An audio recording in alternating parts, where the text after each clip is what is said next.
저는 뭐 궁금한 걸 다 여쭤봤는데. 제가 한 가지만 더, 이 현장에 가보면은 배터리가 설치되어 있는 차량용 화재, 배터리 이런 것도 이제 화재 났을 때 어떻게 불 끄냐 이렇게 하는데 얘기하는 게 인증받은 소화기가 없다. 지금 설치해놨는데 다 인증받은 게 아니고 그냥 자기들이 임의로 설치했다. 이런 것들이 많이 있는 것 같습니다. 이게 이제 앞으로 우리나라만의 문제는 아닌 것 같고 전 세계적인 문제인 것 같은데 지금 배터리가 만약에 이제 배터리로 인해서 차량이 됐던 여러 가지 이제 화재가 났을 때 지금 현재 인증받은 소화기가 있는 건지 아니면 없다면 언제까지 개발하려고 하는 건지 아니면 국민들께서 만약에 배터리 관련해서 아파트 관리자라든지 건물 관리자들이 소화기를 비치한다면 어떤 걸 어떻게 해야 되는지 그거에 대해서도 좀 한번 말씀해 주시면 좋을 것 같습니다. 저희가 이제 R&D 사업을 통해서 리튬 배터리에 대해 적응성 있는 소화기를 개발을 했습니다. 2개 업체에서 개발을 했고요. 아직은 이게 지금 일부 상용화 단계까지는 시장에 지금 깔려 있는 것 같지는 않습니다. 그래서 리튬 배터리, 소형 리튬 배터리 적응성 있는 소화기는 개발됐다는 말씀을 드리고요. 그게 이제 실증 단계도 거쳤습니다. 거쳐서 이제 조만간에 시장에 많이 확산돼서 나갈 것 같습니다. 그런데 이제 전기차에 내장되어 있는 또는 ESS 배터리 저장소와 들어가 있는 리튬이온 배터리에 대한 적응성 있는 소화기는 아닙니다. 그거하고는 좀 다르고요. 소형 리튬 배터리에 대한 적응성 있는 소화기는 개발됐다는 말씀을 드리겠습니다. 마지막으로 지금 이제 불났을 때 보면 이제 소방관 분들이 막 이렇게 땀 엄청 흘리시면서 컵라면 먹고 있고 막 쉴 데 없으셔가지고 언론에서 보면은 이 소방관 분들 고생하시는데 처우가 막 엄청나게 안 좋다 막 이렇게 하시는데 혹시 소방관 분들 막 식사하시거나 현장 출동하셨을 때 문제되고 이런 상황은 없는 거죠? 제가 차장으로 오고 나서요.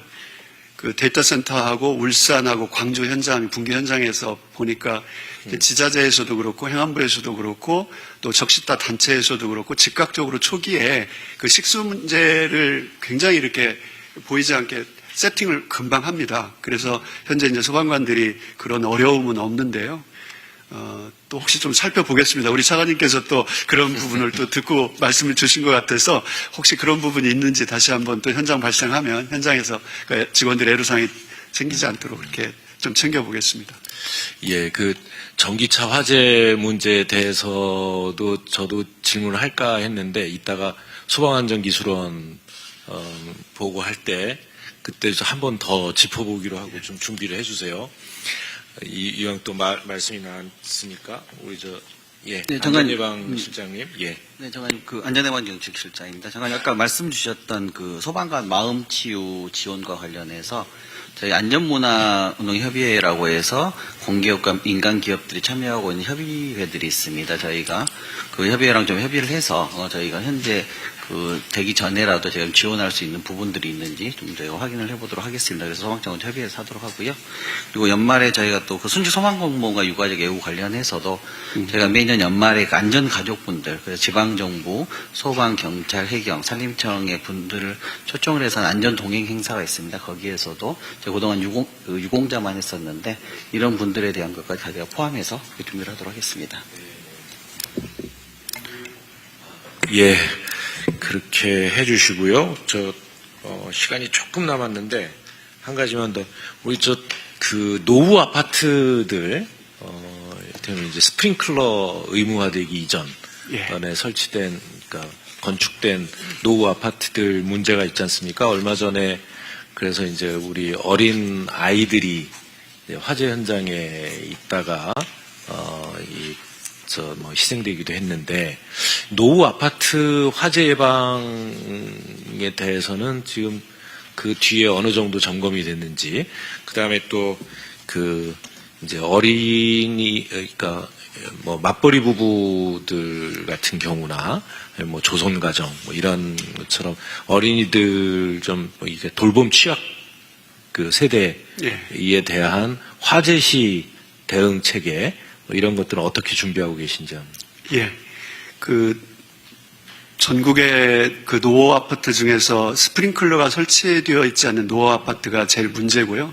그리고 그 입주민 중에서는 피난약자, 그 노인층과 장애인, 그 어린이들이 거주하고 있는 그 세대가 제일 문제인데 한 2만 5천 단지 정도는 긴급 점검을 했습니다. 긴급 점검을 해서 저희가 이제 과태료 12건, 그 다음에 행정명령 1,500여 건을 해서 위험 요소들을 사전에 좀 조치를 했고요.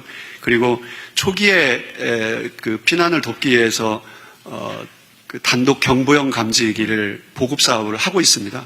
그래서 3년 사업을 하고 있는데 이게 15만 가구 정도 하면 한 저희가 270억 정도 소요되는 사업이 있습니다. 그래서 3년 사업으로 노후 아파트에 대한 단독 경보형 감지기 보급 사업을 같이 진행을 하고 있습니다. 그리고 피난 약자들에 대한 노후 아파트에 거주하는 피난 약자들에 대한 안전교육도 지역 단위에서 지금 계속 실시를 하고 있고요. 또 초등학교 3,400개교 그리고 한 50여만 명 정도 교육을 실시하고 있는데 이것은 저희가 이 3년 사업을 하면서 교육 사업을 좀 지속적으로 같이 해나갈 생각입니다.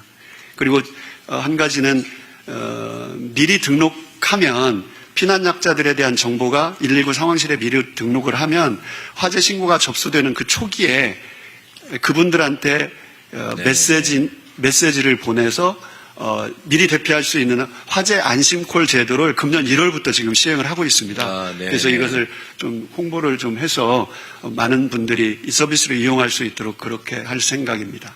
아니, 이 기회에 좀 확실하게, 아니, 그냥 안심콜, 뭐, 이렇게 이야기하면 어디에 어떻게 연락해서 이 신청을 해야 되는지 이런 걸 잘 모르실 테니까. 네네.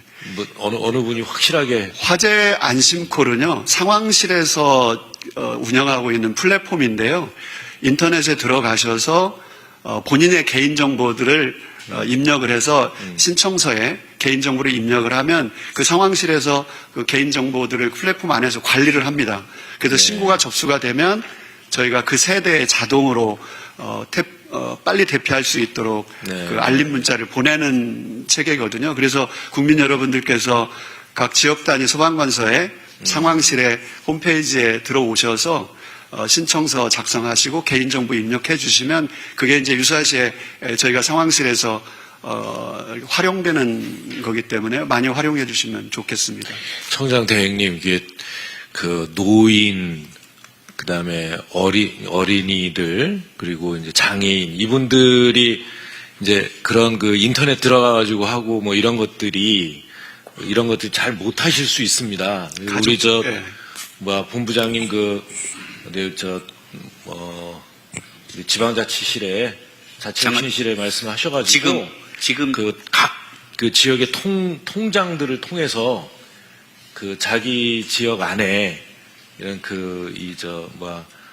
취약 세대가 어느 정도 있는지 그런 대피가 위급한 상황에서 우선 대피를 시켜드려야 되는 그런 세대가 어느 정도 있는지 좀 파악을 해서 그분들이 신청할 수 있도록 좀 안내를. 잠깐 조금만 더 말씀드리면 이제 우리 소방청장께서 말씀하신 것은 일반적으로 개인이 했을 때 이런 말씀이시고 지금 장관님 말씀하시는 아파트 단지 내 취약계층이라든지 이런 거는 아파트 관리사무소 아니면 관련되는 기관이나 단체들이 한꺼번에 이렇게 좀 모아서 신청서 같은 걸 접수해서 하는 방법으로 저희들이 진행하고 있고 조금 더 홍보해갖고 적극적으로 하겠습니다. 정말. 행안부하고 같이 그렇게 해서 좀 활성화시킬 수 있도록 하겠습니다. 힘을 모아서 해야죠. 예. 네, 알겠습니다. 네, 이것으로 소방청 업무보고를 잠깐만요. 어디 계셔? 현장정보 사회재난 실장입니다. 한 가지만 사회재난 좀. 실장 말씀. 네, 국민들이 굉장히 관심을 많이 하는 부분인데 보고서에는 큰 내용이 좀 없어서요. 119 뺑뺑이 소위 언론에서 굉장히 많이 나오는데 국민들이 걱정이 많습니다. 그 부분에 대해서 소방청 입장에서 어떠한 방지 대책을 지금 하고 있는지에 대한 부분을 국민들한테 알려드리는 게 좋을 것 같습니다. 지금 좀 말씀해 주시죠. 사회전화 실장님이 너무 무거운 저희 이 문제 병원 전 단계 응급의료체계 개선을 위해서 총리실 주관으로 지금 회의를 계속 하고 있고요. 어느 정도 지난주에 국무조정실장님하고 복지부 장관님하고 저하고 이 문제를 논의를 했는데요. 우선은 그 복지부에서 운영하는 광역 상황실이 있는데 특정 지역에서 특정 기간 동안에 시범 운영을 하도록 했는데 중증 응급 환자 프리케이타스라고 하는데요. 1단계, 2단계에 해당하는 환자인 경우에는 시범 운영 기간 동안에 광역 상황실에서 병원을 선정하고 선정되면 구급대원이 응급 환자를 병원에 빠르게 이송하는 그 부분 트랙이 하나 있습니다. 그리고 또 한 가지 트랙은 지금 소방에서 적극적으로 하고 있는 건데요. 심근경색, 그리고 뇌졸중, 중증 외상, 심정지 환자, 이 4대 중증 외상 환자에 대해서는 병원 선정할 시간이 없습니다. 그래서 구급대원들이 갖고 있는 그 이송 지침, 프로토콜이 있는데 거기에 정해져 있는 병원에 즉시적으로 통보하고 가는 구조를 만들어야 4대 중증 응급 환자에 대한 골든타임이 확보가 될 수 있습니다. 근데 이것은 지역 단위에서 본부장, 소방서장, 응급의료기관의 병원장들, 그 다음에 도 단위에, 시도 단위에 있는 복지부 담당하는 분들하고 협의체에서 지역 응급의료기관 협의체에서 이런 부분들이 논의가 되어야만 됩니다. 그래서 지금 대구하고 인천은 실질적으로 그렇게 지금 중증 응급환자에 대한 이송 체계가 잘 돌아가고 있고요.